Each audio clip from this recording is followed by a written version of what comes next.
Hello everyone and welcome. My name is Piero Manzoni. I am an arts writer, curator, advisor. You know the drill. Absolutely everything in the arts.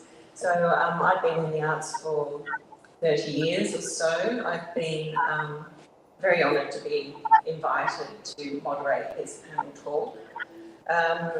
Firstly, we would like to acknowledge the traditional Wirltuti custodians of this land, where we are gratefully meeting today, and we pay respects to ancestors and all Indigenous peoples joining us today, and all of you. Thank you for being here. I extend a thank you to Artlink magazine, Megan Rainey and Una Ray, and to Arts Project Australia for hosting this panel event. Thank you very much. We invite you to obtain your free PDF version of this magazine by emailing editorial@artlink.com.au. So please do that. So this is a wealth of wonderful insight, new ideas, and really, really fantastic writers and artists. SENSORIA, access and agency. The conversation that we are having today will touch on some of the issues in terms of access, agency, and care, and in the contemporary art space, and the responsibility that art writing has in shaping better understandings of diverse artists' needs. The panel today have all contributed to this important issue, including myself, who wrote the article on Ruark Lewis's extraordinary practice. The panel we have here today includes Jane Trengove. She's an artist, writer, and co-curator of Other Body Knowledge, contending with the mythic norm currently on at King's ARI in North Melbourne. It's a really, really great show, so please go and see that. Luttin is a Melbourne-based arts leader, curator and gallery manager here at Arts Project Australia and co-founder of Art et al. Tara Heffernan is a blind art historian. She is currently completing a PhD in art history at the University of Melbourne on the work of postwar Italian artist Piero Manzoni. Am I pronouncing his name correctly? It's very nice. Juliette Peers is a Melbourne-based independent scholar and cultural critic, best known for her work on women's art practices and feminist art histories. Peers is a historical consultant to the Sheila Foundation for Women in the Visual Arts and a current member of Artlink's Editorial Advisory Group. Thank you all very much for being with us today. The first speaker I'll introduce you to is Jane Trengove. She, as I've many years in this field. She's an extraordinary thinker and activist. Her article in this magazine was a collaborative effort with Olga Bennett, and her current exhibition was curated in collaboration with Katie Ryan. So the exhibition includes work by 6 artists, and I will hand you over to Jane to speak more about her experience and knowledge in this field. Hello to all. Can you hear me? Yes? And thank you, Marielle. Yes, I am Jane, a seniorish person wearing glasses. I acknowledge that I live and work on the unceded lands of the Wurundjeri Woi Wurrung people, and I pay my respects to their elders, past and present. I'd like to share a few words on being othered by disability. As a child, I contracted polio, and for many years I was known by others as crippled, handicapped, as a person living with a disability. I now know myself as disabled, as well as proudly crip, queer, and she, her, they. I have been a visual artist for a long time, and I have often been preoccupied with how to improve representation of disability in contemporary art. Being othered by disability is a deeply uncomfortable and isolating experience and can occur when an atypical body becomes the object of the gaze.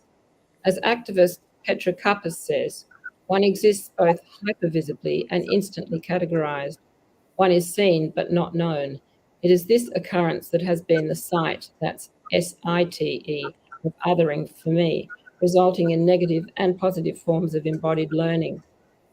Other Body Knowledge is the title of the article in this issue of Artlink, co-written by Olga Bennett and myself.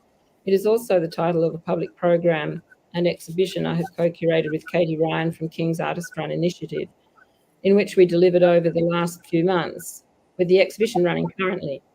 Other Body Knowledge can be understood as disability theorist, the late Tobin Sievers proposed. People with disabilities should no longer be identified by physical differences or environmental unfitness, but by knowledges acquired by embodiment. Through particular lived experience, they form unique knowledge about the disabled embodiment and also about the broader society, the society where compulsory able-bodiedness is normalised. To speak of access and agency, which were key discussion points for today, we are up against ableism on a daily basis, where social structures and culture do not allow disability to be much more than a population of people who need help or care with no resources to offer. We are, as Judith Butler puts it, relational bodies, and she asks how a different body is misrecognised and unrecognised. A body is shaped and endowed with significance by virtue of the historical framework by which it is understood and the historical discourse through which it is formed. There is a persistent antipathy towards disability. It upsets, disturbs, causing it to be denied and turned away from. In part, this explains the exclusion of disability in diversity discourses.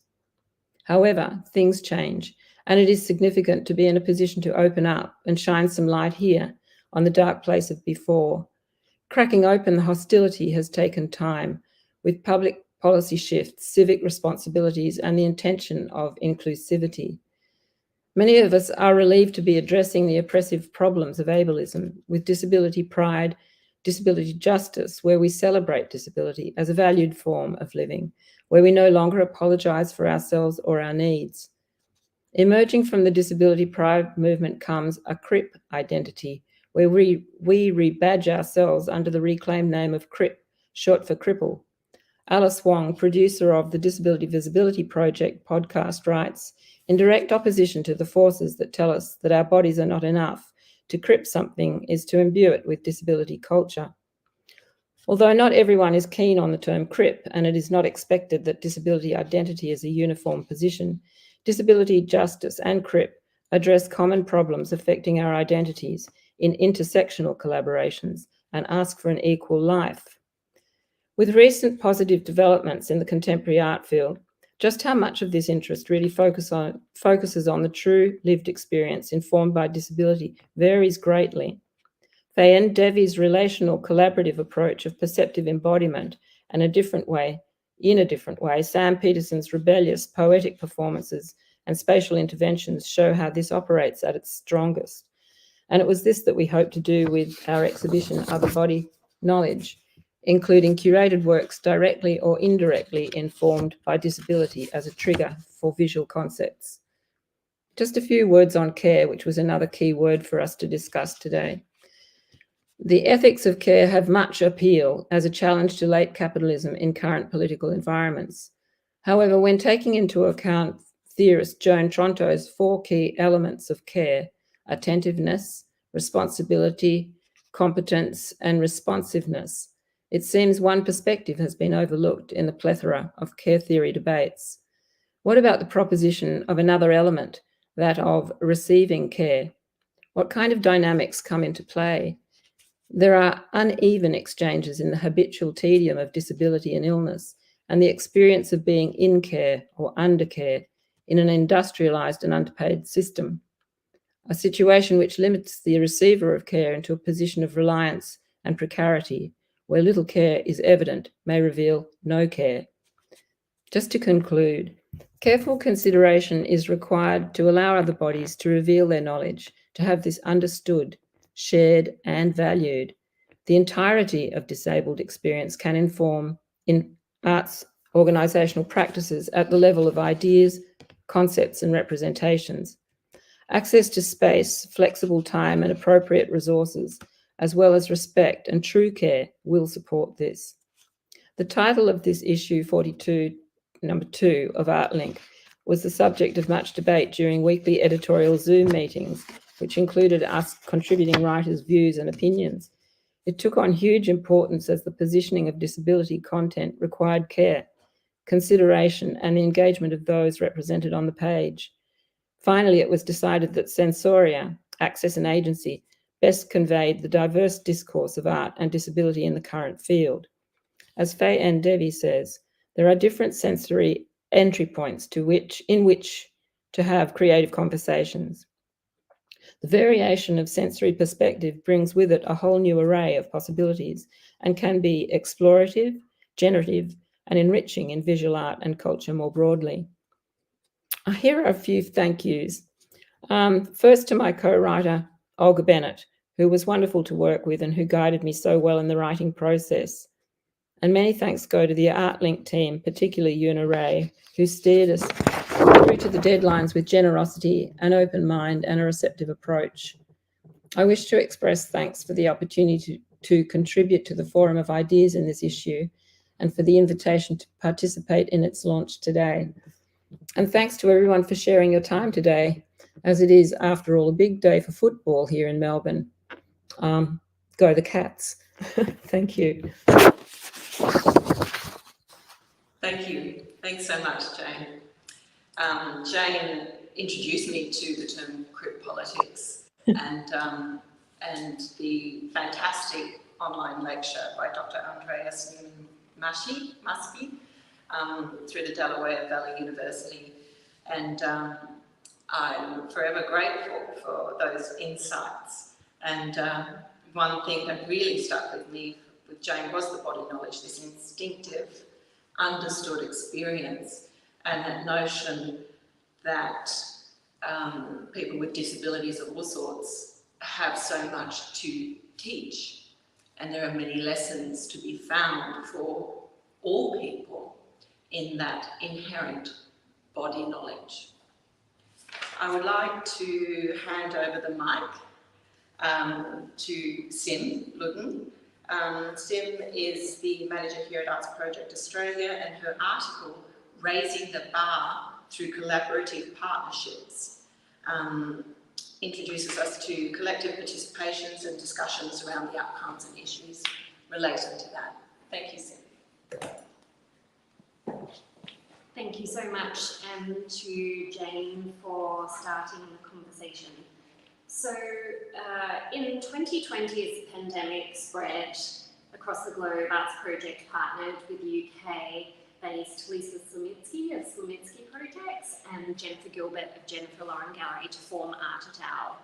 This was a direct response to an identified need for more inclusive programming and better access for neurodivergent, intellectually and learning disabled artists to be seen, heard and participate in the arts.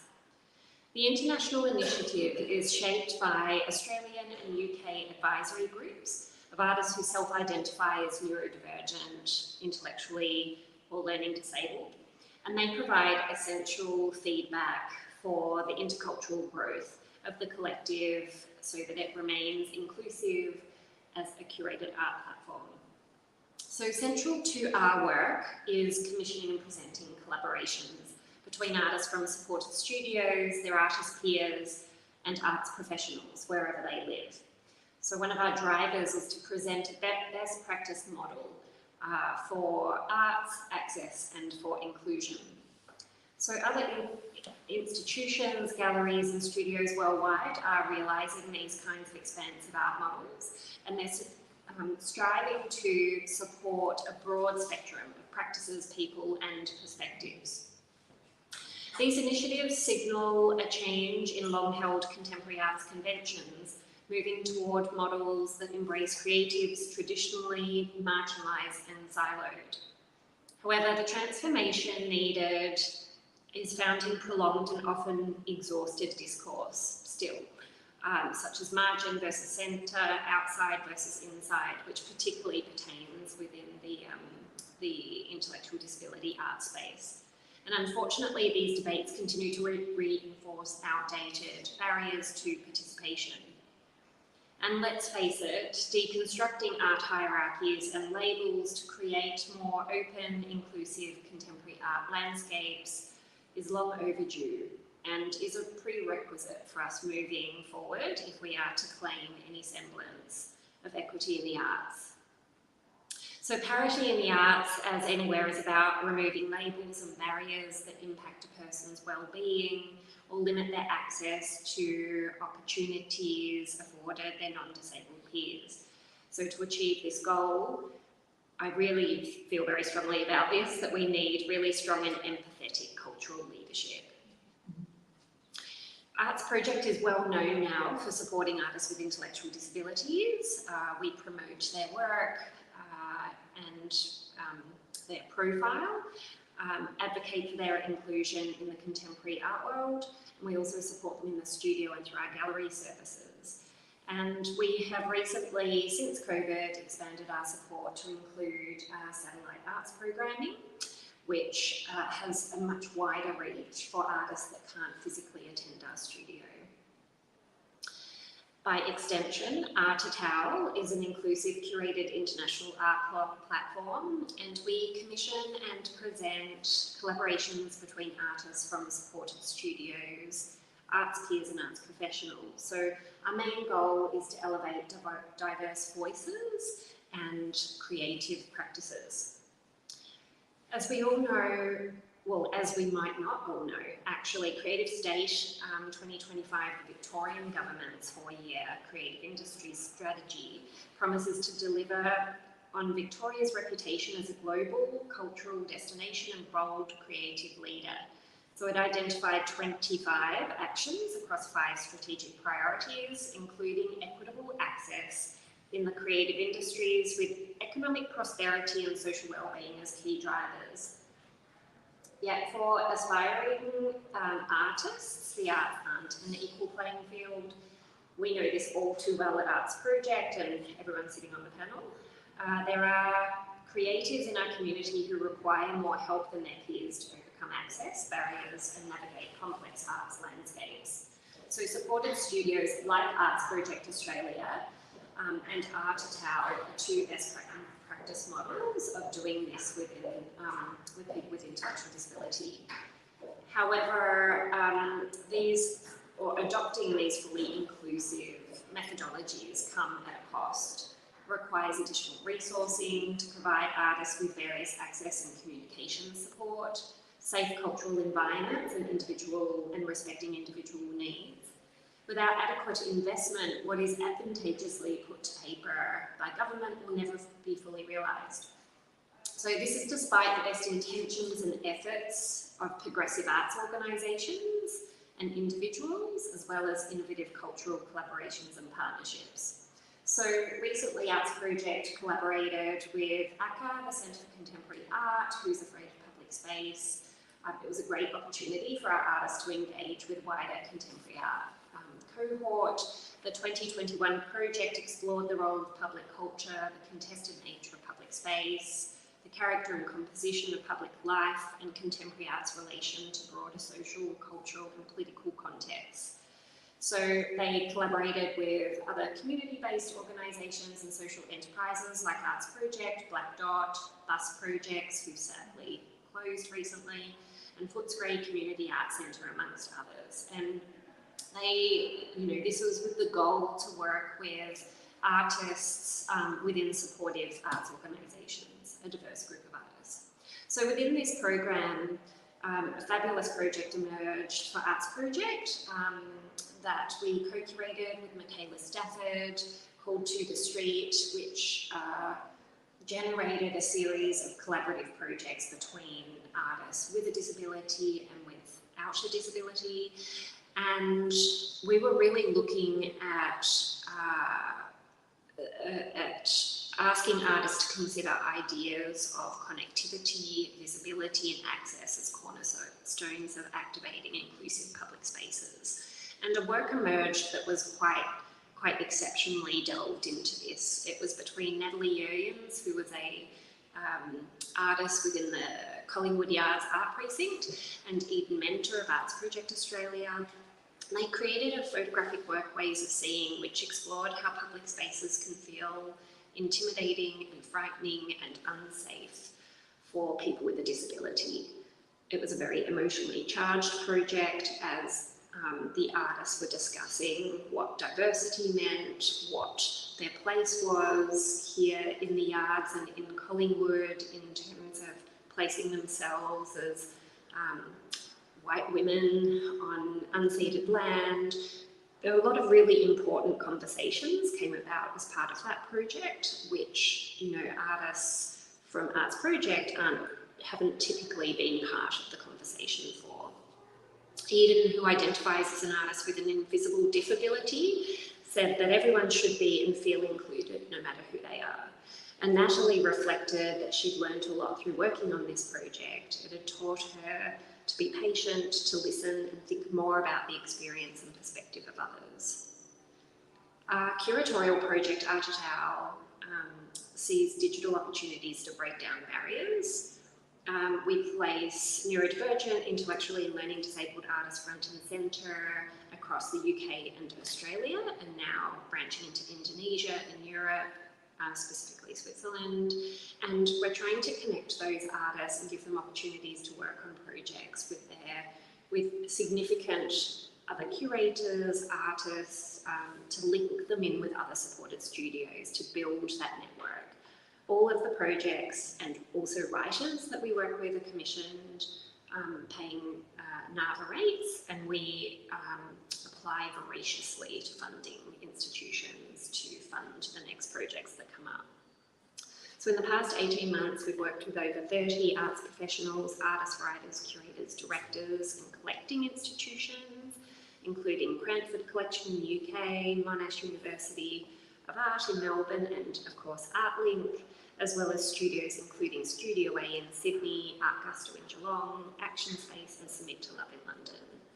The outcomes from these peer-to-peer collaborations take whatever form the artists desire, and we as curators facilitate online meetings, agreements, accessibility support, whether it's BSL or Auslan, and other spoken word to provide as many access points to our audience as possible. So the framework is informed by our values to be relevant, inclusive, respectful, accessible and innovative. By connecting artists, studios and arts professionals, Editorial demonstrates, as does Arts Project and as does Artlink now, demonstrates positive working modes while raising the profile of neurodivergent artists internationally.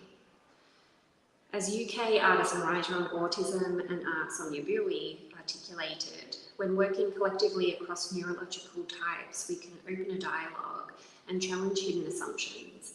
Collaborating allows us to consider what any artist might need to support their practice and how we can level up when we need to do something different from the currently assumed norm. Because we're all dependent on support, but this is rarely acknowledged in the arts. And to sum up briefly, just put out some provocations. Collaborating and inclusive programming is all well and good, and obviously we believe in it, we wouldn't be here today. But to me, that word support is key and is the critical challenge for individuals, organisations and government. Effective support requires huge cultural, social and economic investment and time. Jane mentioned time. It's critical to listen, understand, assist, develop and present, and must include underlying principles of respect, reciprocity and responsibility in order to be genuine, equitable and effective in the short, medium and long term. So it's all well and good to throw out terms like diversity, access and care, but unless it's a true measure of support and recognition of the additional resourcing required to deliver inclusive programming, our efforts will inevitably fail or will burn out attempting to achieve the impossible. The creatives in our community who require more help than their peers to overcome access barriers and navigate complex arts landscapes need adequate support to succeed. And it means creating a healthy and sustainable arts ecology that supports artists as well as the arts workers and organisations that support them. Thank you. Thank you so much, Sim. I think it's a really important observation too. Arts Project does amazing work, and they have for many, many years. It's the term support, which of course we all need, every human needs. One thing perhaps missing from that conversation is the resources that are given back. It's not resources that you invest into others without actually receiving something back. Incredible. I remember going to the Melbourne Art Fair 1001 years ago, and the one thing I remember from that art fair is the Arts Project standing in front of a self-portrait, and I started crying because it was just such a great work. It was so impactful, and that's what I got. I got something from that artist. That was my experience, and I think that's a really important thing to remember, that the resources artists with disabilities give back to the community and to us and to everyone. I'd like to introduce Tara Heffernan. Tara is the author of an amazing article, I really loved it, Vast Spaces, Uneven Terrain, Interpreting the Politics of Space from a Place of Impairment. She is also doing a double book review, which will be up online on the Artlink website soon. On Boris Roy's On Care, and Jacqueline Milner and Gretchen Coombs' book on care ethics and contemporary art. Handing it over to you, Tara. Amazing, thank you so much. So I guess I'll just let you know I am going to kind of talk about the issues and ideas that I raised in the article, but I'd love it if everybody would read it and talk to me about it. I'm really excited, but maybe this can be like a little bit of a preview and extension of some of those ideas. I know this is like a very academic thing to do, but I actually wanted to start with a quote because I feel like it kind of summarizes some of the things I want to talk about and kind of sets up what I think is important about the topic of space, which I've been thinking about a lot recently. So this comes from Georges Perec's collection of essays, Species of Spaces and Other Pieces, which was published in 1974. Space is what arrests our gaze, what our sight stumbles over, the obstacle, the bricks, the angle, a vanishing point. Space is when it makes an angle, when it stops, when we have to turn for it to start over again. There is nothing ectoplasmic about space. It has edges, it doesn't go up in all directions. So I won't say too much about this right now, because I hope that what I say and what follows gives the context, but I suppose I should say that what I think is particularly important about this quote is that it kind of considers space as something that is contained and kind of limited by our own positionality. We understand it from our own place within it. So to begin, as mentioned, my contribution to this issue was titled Vast Spaces, Uneven Terrain, Interpreting the Politics of Space from a Place of Impairment.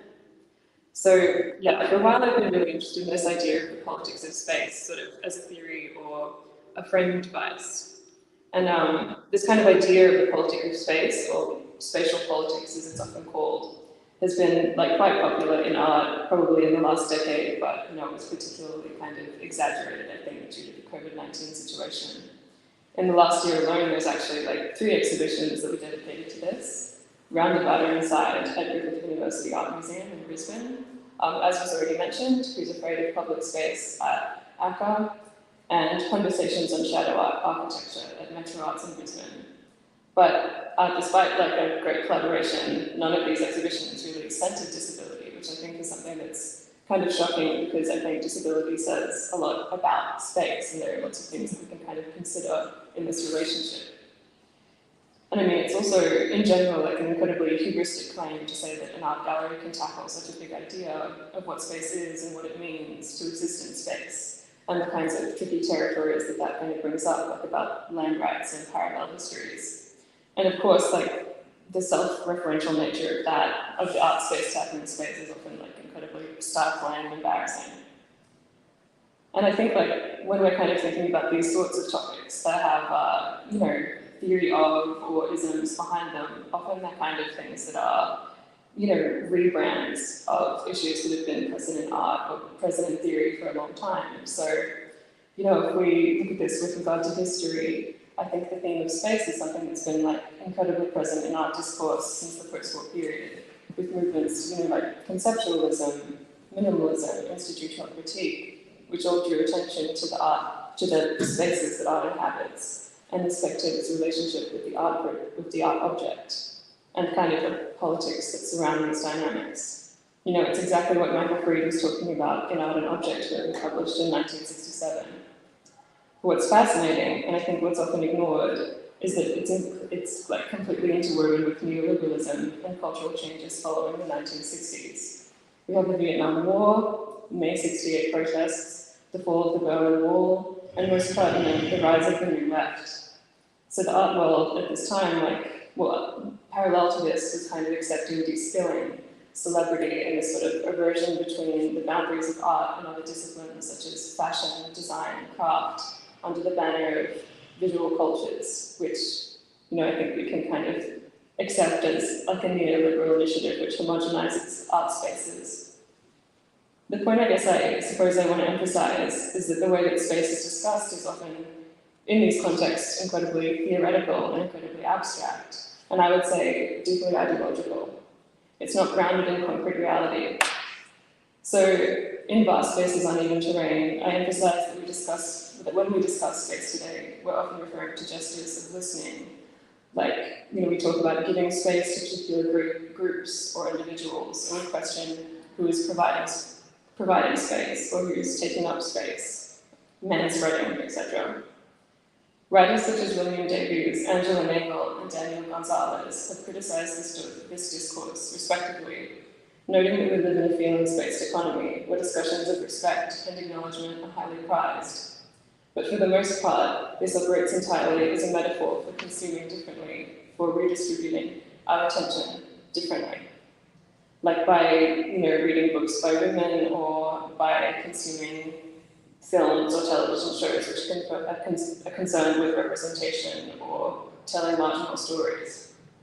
Obviously, this isn't a bad thing, and it's obviously good to get different perspectives, and we can come to appreciate different experiences through good art, and sometimes bad art, sometimes more so. But what I think we often forget in discussions of representation and ethical consumption is that it can become toxic when these are kind of conflated with discussions of real material inequality and change.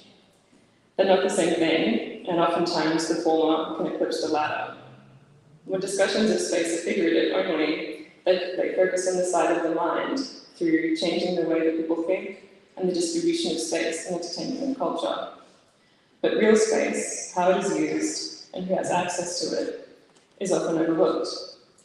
And so I think that why disability is such a crucial experience to think about when we're talking about spatial politics and art spaces in general, is that real space is often the challenge for disabled bodies in a real, concrete way. It can be papered over with discussions of gestures of respect, or it can't be papered over with discussions of representation or with gestures of respect, or appreciating difference, which is often touted. Even if those are very, obviously well-intentioned endeavors. And it's this interconnection of physical, psychological, and socio-political barriers that kind of come together when we consider disabled experience. In a sense, this concrete commitment emerges in tactile and organizational setups and art spaces, which I think we can kind of think of as, in a sense, like the real spatial politics that play out in space. Despite a spike in the art world and art market interest in disability, the representation of disabled bodies in galleries is most present in accessible architecture and protocols, wheelchair ramps, bumpy tactile paving, announcing stairs or surface changes, and the presence of Auslan interpreters and braille signage. So, like I said at the start, I think this is maybe more of like a kind of trailer to the article that I wrote, and it's maybe just elaborating on a few little points, but I do speak about quite a few artworks relating to this, but I think that the one that I think inspired this piece, which I don't have an image of, but I think we can all imagine, which is also a nice gesture, was a work by Steven van der Bosch, which was at Griffith University Art Museum, their exhibition Roundabout Inside in 2021. And it was basically just a hydraulic door closer, which was laid on the ground. So it was a very subtle artwork.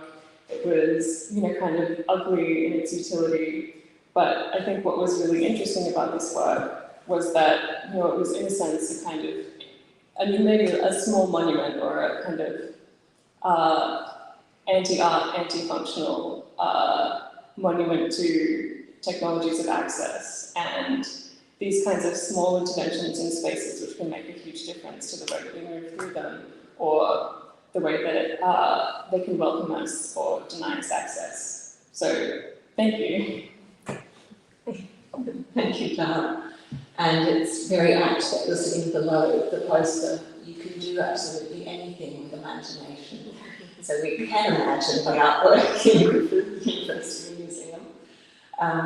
There's also a really great quote in your article that I think sums up a lot of what you say. It's championing diversity isn't the same as fighting inequality. And there are very real practical issues to consider. One ironic situation that didn't go past me was that King's Art Space needs wheelchair access ramp. So we have an extraordinary, wonderful exhibition there, and there are issues of physical access for the artists to be able to even visit the show. So I'd just like to point out that in the exhibition you can purchase through Lewis's poster, and the income, that revenue will be going into raising funds for an access ramp for Kings. I'd like to now introduce Juliette Peers.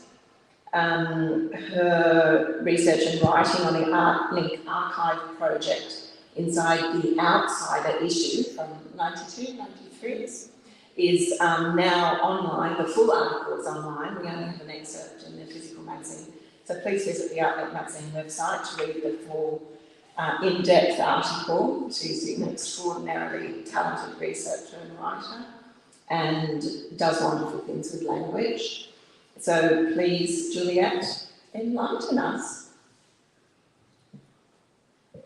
Well, firstly, it is an extraordinary personal journey too, because I first came in contact with Stephanie and Artlink. At the time, she had just launched the Outsider issue, and I think at this sort of meeting, as she was wanting, sort of called a lot of people together around a table. She went from city to city, finding people, talking to people. She sort of presented me with the Outsider art issue as a sort of demonstration of what Artlink could do. We were just talking about how Artlink is so poorly funded and yet has always tried to, from Stephanie's own perspective onwards, and continuing now with its sort of professionalised, it changed with one editor and has gone back to this much more edgy, exploratory place with our new editor, Una. That it always tried to find incipient ideas, it also sought to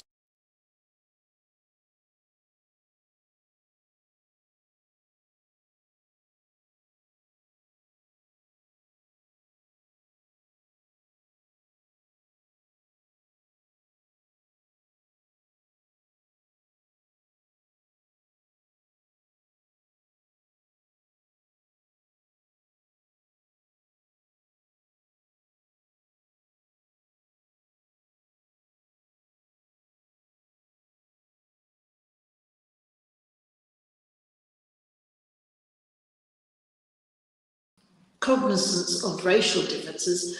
I think that this is just the threshold to a number of other differences. That are shaping the art world.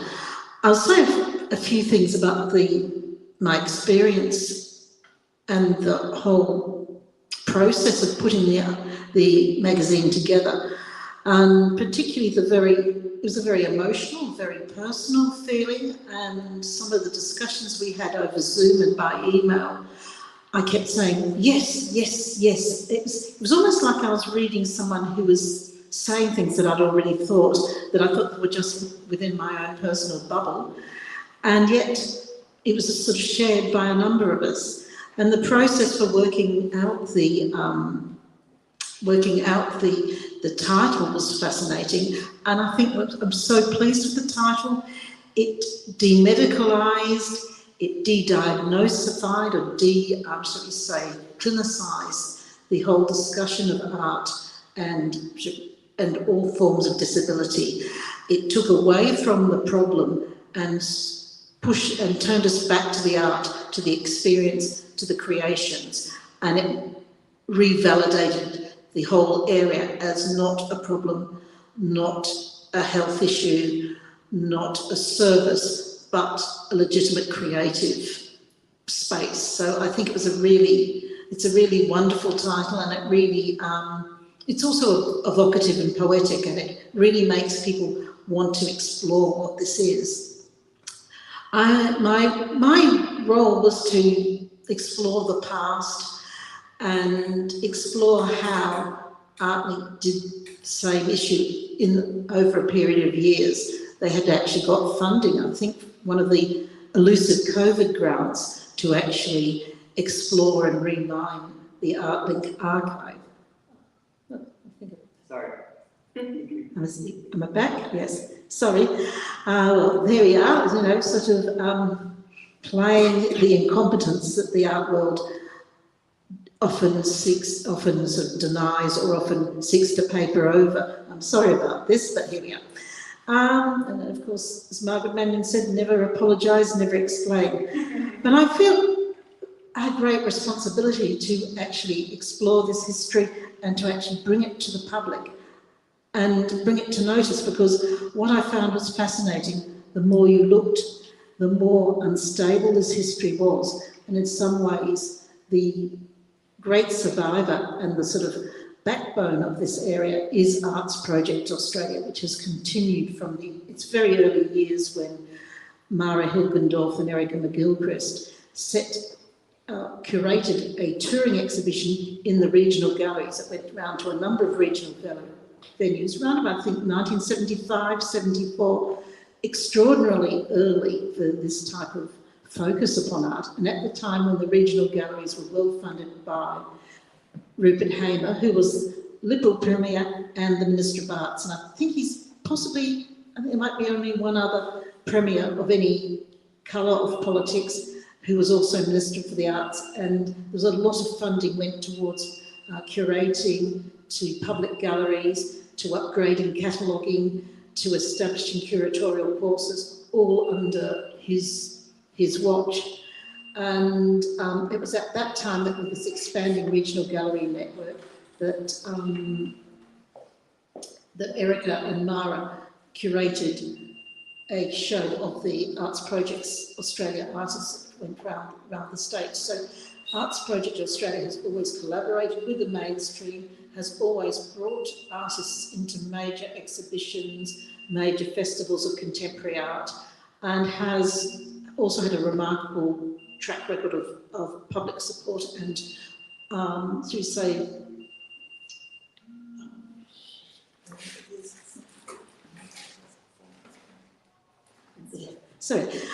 it's always had a remarkable,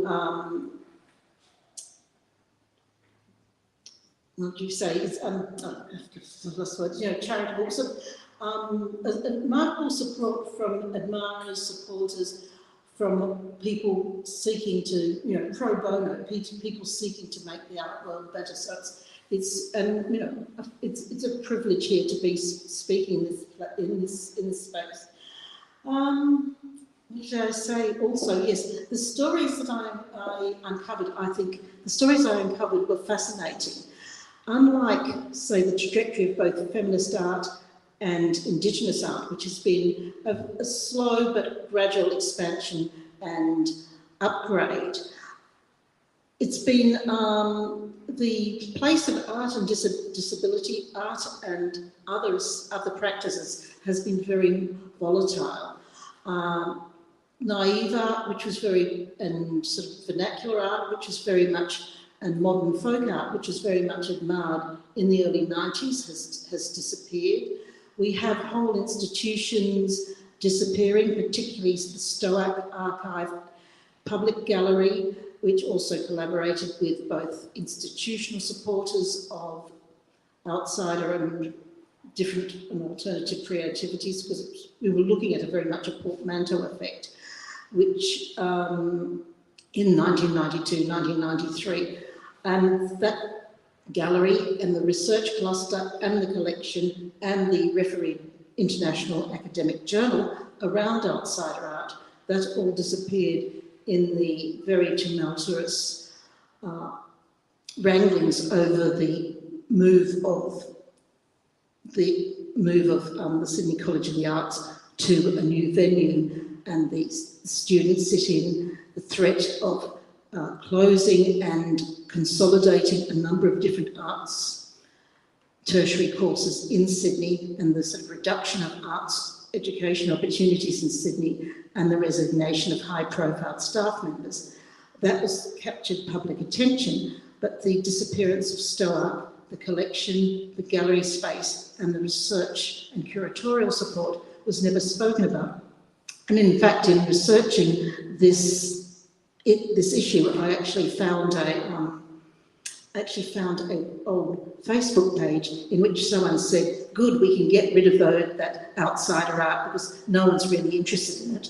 And luckily there were other people then posted saying, how dare you say that? You know, that's really counterproductive. But there obviously were people who saw the focus on outsider art and on this non-career and non-central practice, and non-sort of careerist practice that wasn't actually helping the students become more savvy in art practice. Someone saw this as totally alien to the needs of the mainstream body of students. I think it's amazing that that actually got taken out.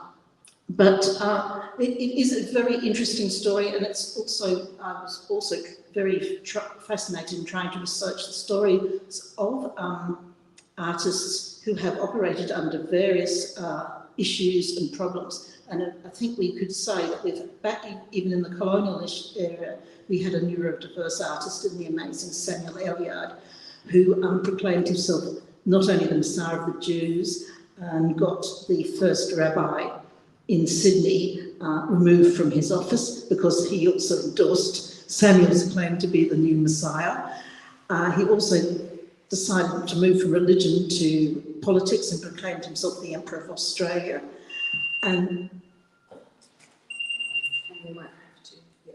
Anyway, yes. So I suppose what I should also say is, when we're talking about care, I do find this, the whole notion of institutionalised care is highly problematical, because I think the whole idea of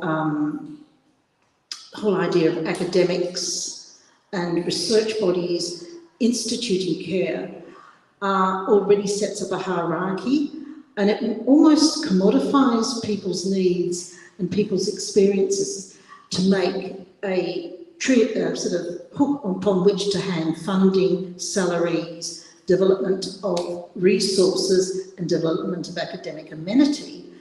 It uses people, it's almost a sort of modern slavery, a sort of modern sort of conceptual slavery. It actually leverages off people's experiences, and the resources go to the top. It doesn't really go to the bottom. The people at the bottom provide the data, provide the research material, but are they the people who actually shape and inform this? There's always been, I think, one of the interesting things that threads through the whole of this area of curating and lauding and praising and collecting non-standard creativities is that it often becomes a flattering mirror to actually define and illuminate and embellish the person who's finding the art, and particularly from Art Brut and onwards, the idea that somehow outsider artists and artists who are not of the mainstream, they sort of provide this idea of a pure creativity, and it becomes a commodity upon which the mainstream can actually parasite off. And it's ironic that an early writer on outsider art in Australia has now, in just about the last year, a New Zealand academic has found that Uli Bayak actually racially impersonated both New Guineans and Nigerians to present his own creative work as that of genius, outlying people of colour. So there is always this interesting sort of taint to the area. And one of the great things I think about present-day activism and present-day spaces is that the sort of people are able to control the space. Artists and activists are starting to name themselves, come out and say, this is how it is, and this is how I'd like you to see it. So, thank you so much. Thank you very much, Juliette. And that wraps up our panel talks today. For those in the room, we are going to be here and you're welcome to continue a discussion. I'd like to just finalise with a couple of observations that relate to the lecture that I mentioned before and that everyone has really touched on. And that's really, it's quite simple. It's down to connection. Humans inhabit all kinds of bodies and lives and minds. And the makeup, the pattern of a human life cannot be explained away medically. It's a social justice issue, not a medical one. And to be human requires connection. To make a life and to connect requires collaboration and for participation in community life. And that's what we're really advocating for. Thank you, Arts Project. Thank you, panel speakers. Jane wanted to add something. And over to Jane.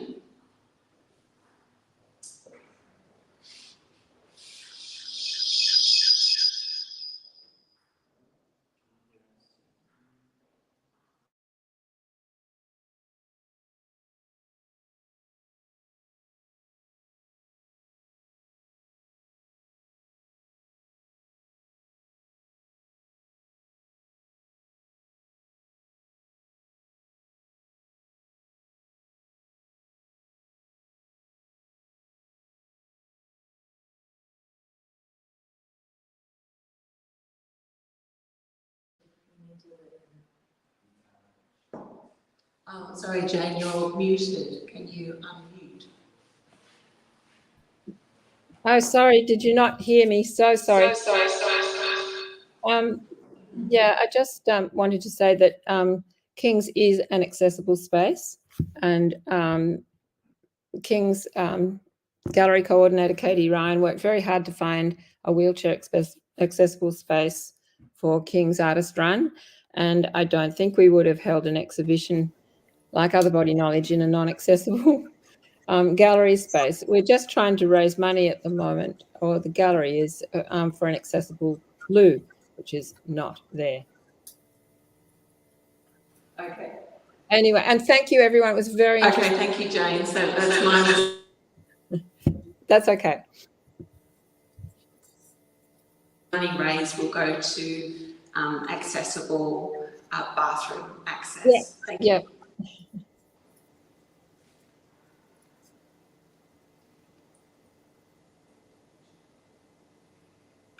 That's it. Thank you, everyone.